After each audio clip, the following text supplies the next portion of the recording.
Good morning. Hurricane Idalia is now a Category 4 storm. That means sustained winds in excess of 130 miles per hour.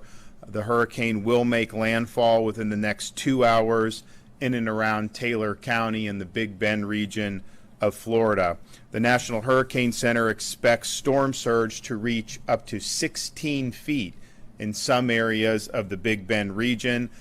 That level of storm surge is life-threatening. Do not go outside in the midst of this storm. If it's calm where you are, it may be because you are in the eye of the storm, and those conditions will change very, very quickly. So wherever you are, hunker down and don't take anything for granted here. This is a very, very powerful storm. There will be impacts far beyond the eye wall, and those will extend to places like Tallahassee, as well as places like Northeast Florida. We have already had 11 tornado warnings, and there are more tornadoes possible, even and especially in the very outer bands of the storm. So these are places that are way outside the cone that you see on the TV screen. So please keep in mind those are very, very dangerous situations. When the storm passes, do not drive in flooded streets and assume that all down power lines are still hot and live. And there's going to be people working to remedy that, and we've got a lot of people staged, but that is very hazardous in the immediate aftermath of the storm. We currently have 54,000 households that are out of power throughout the state of Florida, but there have been over 100,000 households that have already been restored through hard work all through the night, and those restoration efforts are ongoing. Any place it's safe to do, people are there working to get that done. As soon as it's safe to do so, when the winds die down to a sufficient level, search and rescue efforts will begin. We have 8 urban search and rescue teams staged, ready to go, 33 ambulance strike teams, 5,500 National Guardsmen. We also have the Coast Guard on standby should that be necessary. There will be an immediate effort to restore power to people who lose power. There's 30,000 plus linemen stationed and ready to go to commence restoration efforts. For local municipalities and electric co-ops, please accept mutual aid. These are folks that can come supplement your efforts. And again, the goal is just to get everybody back online as quickly as possible. There will be a lot of debris from this storm. There's going to be a need to have all hands on deck to be able to do. And accordingly, our Florida Department of Transportation, we have 650 pieces of heavy equipment and trucks staged for cut and toss operations post-storm. We anticipate there to be a lot of debris, a lot of downed trees, a lot of downed power lines, and there's going to be a need for this. We also have 1,100 generators staged for traffic signal restoration. We anticipate that that's going to be a problem in a number of communities as well. Fuel, we have 1.2 million gallons staged. We're also arranging more fuel to come in by truck just to make up for whatever may not be coming in through the normal course of business with things like the Port of Tampa being closed. And so there's a lot of fuel that has been arranged to be here, and our goal is to not have any major fuel interruptions. In terms of communications, there's 500 plus Starlink internets ready for deployment to places that need to be. There's already been almost 250 that have been deployed. So as affected areas need that connectivity, Florida Division of Emergency Management is going to work to provide that. They also have 3,000 generators staged and ready to surge for areas that need some power. Now, if you're using a generator in your personal home, please do not run that generator inside your home. Do not run it inside your garage. It must be run outside your house. It needs to be at least 20 feet away from doors and windows, and you have to point the exhaust away from your home. We do not want to see any fatalities as a result of misuse of generators. So there's a lot of people that are on deck right now. There's going to be a lot of efforts as this storm passes, but this thing is hitting really within the next hour and a half, most likely. It's going to make landfall. It is a major hurricane, as we've been saying it was likely to be for the last couple days, and we just hope everybody stays safe. Don't put your life at risk by doing anything dumb at this point. This thing's powerful. If you're inside, just hunker down until it gets past you. You don't want to be messing around with these winds. There's going to be things flying all over the place. Obviously, if you're in a place that's close to the coast and you see that surge, that's going to be legitimate surge. It's going to be a big deal, and it's going to be very, very dangerous. And there we go with our power here. We're back. So I'm going to have Kevin Guthrie come up. We'll also hear from Major General Haas, Admiral Schofield, and then one of our Leon County Commissioners, Christian Caban, will be here. So Kevin. Right on time, 5-second delay, and kick those generators in. So thank God that's working. As the governor said, the storm is here. It is here now. It is just off the coast of the Big Bend, looking like Keaton Beach is going to be the location in which we have landfall. Stay off the roads. If you're sheltering in place at home, stay inside your home. If you're at a shelter or hotel, please do not leave at this time. Conditions are deteriorating outside in the impacted areas. Shelter, again, as we said, shelter in place as safely as you can where you can. We are seeing 2 to 3 foot of storm surge in the Tampa Bay area. We're seeing about 4 foot of storm surge right now at Cedar Key. Because of this high tide, because of the high tide which is coming, the tide is starting to come back in throughout the all the way from Tampa Bay all the way up through Apalachicola Bay. Storm surge will dramatically increase over the next couple of hours. We are seeing a lot of tornado warnings. So far there have been 11, as the governor has said. Of the 4 or 5 that have happened since about 3 a.m. this morning, at least 3 of those by our meteorologists have indicated radar indicated tornadoes. In other words, they have seen debris in those rotations, but that will all be confirmed by the National Weather Service local forecasting offices throughout the day.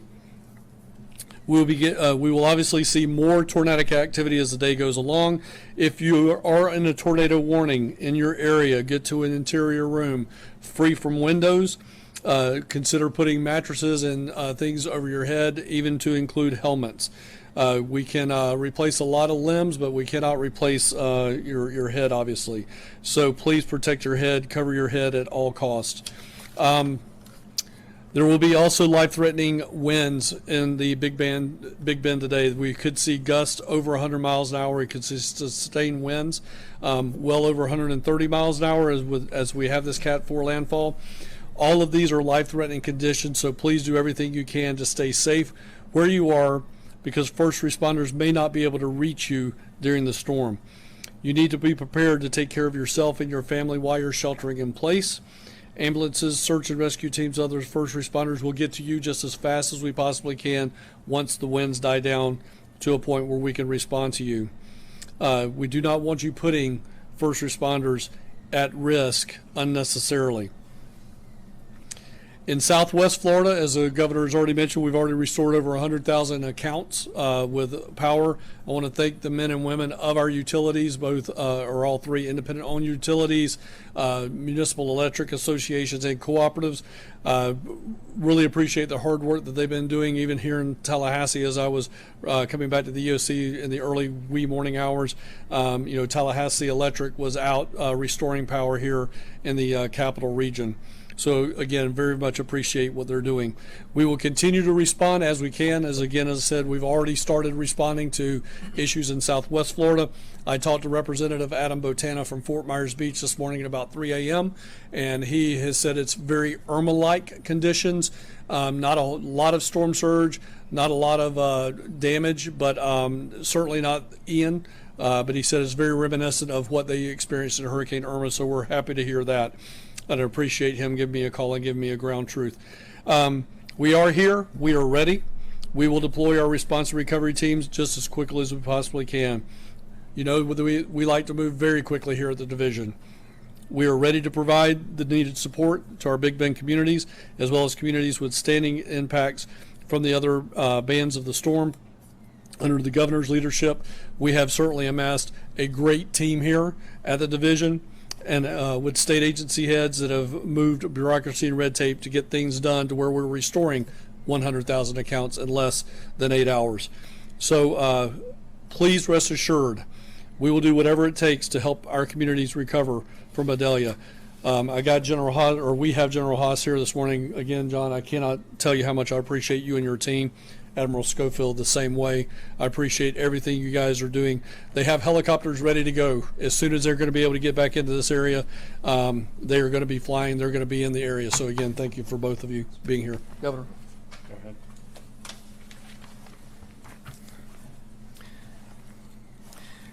Good morning, and Governor, thank you again for your leadership and your continued support of your Florida National Guard. Director Guthrie, thank you again for your tremendous work and the work of your team to protect our Florida citizens.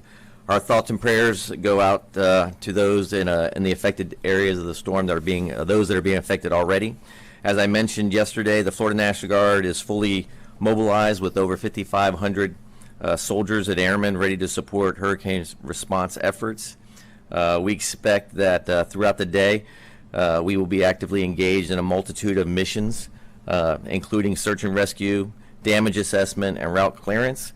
In addition, we continue to man the State Logistics Response Center and many other logistic and staging areas throughout the state of Florida, as well as support the 26 county emergency management operations centers with liaison specialists. The Florida National Guard currently has on hand 2,400 vehicles available, including high mobility and high water vehicles, 14 rotary wing aircraft with additional aviation assets coordinated with our neighboring states through a mutual aid agreement, and 23 small watercraft to support search and rescue operations and delivery of supplies to flooded areas.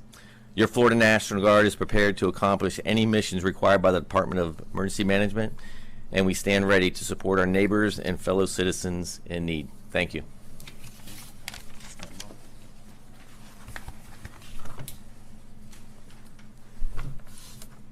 All right, good morning. Governor, Director Guthrie, and fellow Floridians, the Coast Guard is standing the watch to support our state and federal partners. Our highest priority is always saving lives. We pre-positioned 15 aircraft and more than 25 cutters and 20 flood response teams prepared to respond in the wake of the storm as soon as conditions safely allow. We have pre-positioned aircraft in Miami and West Palm Beach, and they'll be the first ones to respond in the wake of the storm. Yesterday, these flight crews conducted overflights of the western Florida area up to the Big Bend area and made call-outs to mariners to seek shelter, as well as to really familiarize ourselves with the landscape pre-storm arrival. So we're ready to go. We're also assembling our flood response teams from both inside and outside the state so we can assist both the Florida team and FEMA with the urban search and rescue. We're also ready to launch aircraft for urgent maritime search and rescue in the vicinity of Tampa and the Big Bend area as the storm passes. Our second priority is the reconstitution of ports and waterways, really critical to our marine transportation system, so urgently needed so that resources can make it to the communities in need.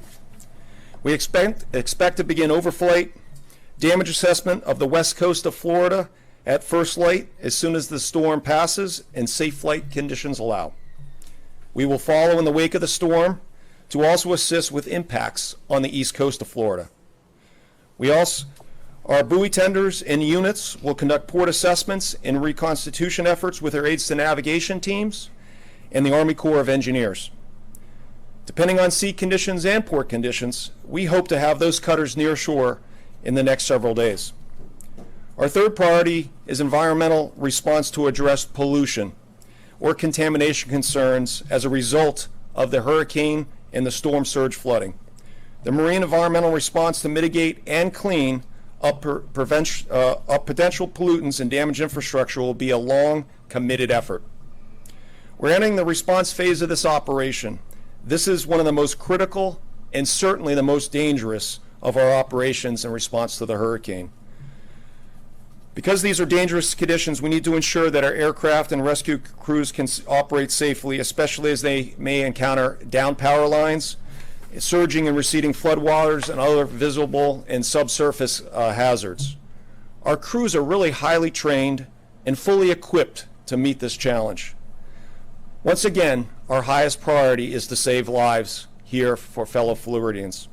If you need assistance but are in a safe location, we ask you to communicate your stress for first responders by dialing 911 or calling on VHF radio channel 16.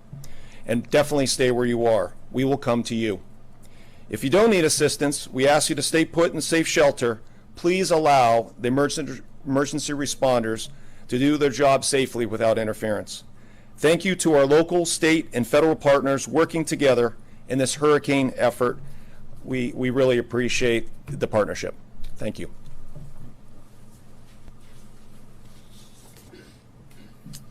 Good morning. My name is Christian Caban. I'm a Leon County Commissioner. I'm here today to assist in the briefing of our community on the impacts of Hurricane Idalia. Leon County residents, Hurricane Idalia has moved slightly east of Leon County. This storm will have a lasting impact on surrounding communities. This is a historic Category 4 storm, predicted to have life-threatening storm surge, hurricane-force winds, and heavy rain. Leon County residents, you should expect downed trees, blocked roads, power outages, flooding, and overall dangerous conditions. Now more than ever, you must stay informed and follow all emergency orders. Everyone must shelter in place until the storm has passed. Please continue to follow Leon County on social media, our website, and local radio station, WFSU. I encourage everyone to try and hunker down until stay safe until the storm has passed. Once the storm passes, we may have many people without power, and there may be lots of debris in the roads. Public Works, along with its partners, will be working 24/7 on the recovery effort of restoring power and clearing roads. Many roads will be blocked by trees or flooding. Waters and dangerous to drive on. Please do not use roadways unless it is safe or an emergency. Stay home if you can. Please give first responders time to clear the way and restore power. Folks, Leon County staff is the best of the best. I'm thankful and confident that our team will be working around the clock to restore normalcy to our community. I'd also like to thank the governor and state staff for their ability to respond quickly and assisting not only Leon County, but our neighbors on the Gulf Coast as well as we prepare for impact this morning. Thank you, and God bless. So we are going to have the full landfall impacts very, very shortly, within the next couple hours, most likely probably by 0800. It's going to make landfall on Florida's Big Bend. So please hunker down wherever you are. Don't mess with this storm. Don't do anything that's going to put yourself in jeopardy. And there'll be a lot of help coming on the back end of this storm, and we're ready to go. As soon as it's safe to do so, you're going to see all these different assets deployed. So stay safe. Any questions? Do you feel like the state and residents here are prepared for this strength of the storm, potentially into Category 5? I know we're in Category 4. I think if you look at the counties, I think that they mobilized very quickly. I think that they've been very clear about the storm surge threat and all these Zone A's across the Gulf Coast, and probably more so than any storm that I can remember in recent years. So people understand. We've said from the beginning it was going to probably be a major hurricane, and that's what it is. And so we're here and we're ready, and we're gonna work hard on the back end to make sure everyone gets back up on their feet. Is the message to shelter in place for all 49 counties that are under the state of emergency? So it's if you're in a part, there's counties where the storms pass, so there may be some outer bands. That's not necessarily saying shelter. Saying if you're in the path of where the eye wall's going, at this point you got to hunker down. And so those Big Bend counties, as we get into north central Florida, you're in jeopardy at that point. And so it's really those places where it's going to hit the eye wall, where the eye wall's coming in, to be able to not mess with it. It's going to be a significant impact. Any concerns about the 100 that decided to stay on Cedar Key? Well, sure. I think that it's a hazardous situation. If you end up with storm surge that even approaches that 16 feet, the chance of surviving that is not great. You would need to be maybe even like on a 3-story building because it is going to rise very, very highly. But there were some people. Now, most people did heed the warning, but there were some that that's what they wanted to do. And so once this passes, there will be rescue efforts done if need be, and hopefully it's not necessarily. Hopefully they knew what they were doing and they have a spot, but it's potentially very, very hazardous when you're talking about really anything even approaching 10 feet. But when you start talking about potentially 16 feet, that is a huge, huge deal. Yesterday, the expectation was that there would be 40,000 electrical linemen in state to respond to the restoration effort. Did we reach that? What are the well? We said up to. We said probably between 30 and 40, and that's where we're at. We're between 30 and 40. Yeah. We haven't talked to the crews this morning because they're actually out in the field doing what they're doing. So I'm not so much worried about the numbers right now as much as we are getting the power restored. So. Yep. Oh. Do you think that Florida caught a break here in the fact that this is hitting the Big Bend and not areas like the Tampa Bay area? Well, it's not a break for the people that are in the pathway, so I think it's anytime you have it, it's difficult. If you just look at the way Florida is cut, to have something go in this Big Bend, and it's going to be to Georgia relatively soon, whereas we've had some hurricanes, like Ian, it rams into southwest Florida, and then it cut across the entire state. And really impacted many, many millions of people. So you don't want to get hit at all. You want it to be as modest an impact as is humanly possible. And I think that there's different paths that some of these storms that take. Ian was one that was a really bad path just because it impacted so many people. People saw the images of Fort Myers Beach, and obviously that was a catastrophe. Those were catastrophic images. But you would go hundreds of miles away, and you had major, major flooding. You had erosion on the east coast of Florida in places like Volusia County, the beaches and things like that. You had structures falling down because of that. So it had massive, massive impacts. And so anytime you do this, you would want it to impact as small amount of places as possible. What do you think about Trump?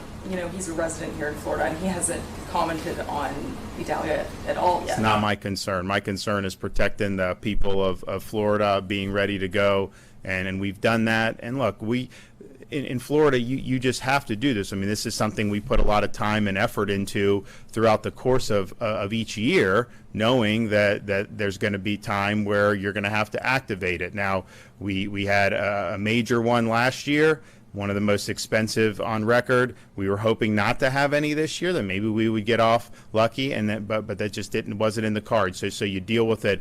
But that's been our focus, getting all this stuff ramped up. I think the counties, by and large, I think have done a really good job with this. And there's going to be things that are going to happen over these next few days. They're going to require a lot of support, and we want to be there to be able to support folks. So we'll be back with doing some more briefings, and then as soon as the storm passes, I think we'll probably end up trying to get on the road and figure out where the damage, the worst damage is, and get down there and see what we can do to be able to help those folks. Thanks.